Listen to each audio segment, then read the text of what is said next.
8 yildan beri Instagramda blogerlik qilib nimalarga erishdim va necha pul topdim. Videoni oxirida aytaman.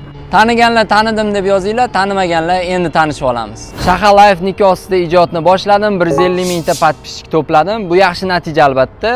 Oldimda ikkita yo'l bor edi. Yoki qimor reklama qilib har oy $500 dan pul topish, yoki bo'lmasam profilni sotish. Va men profilni sotdim.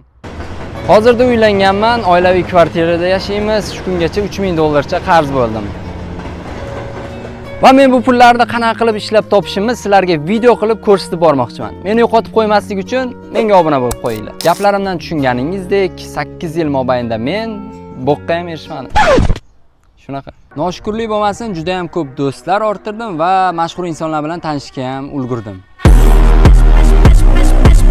Lekin menga nafaqat do'stlarim, balki ota-onam ham ishonmaydi.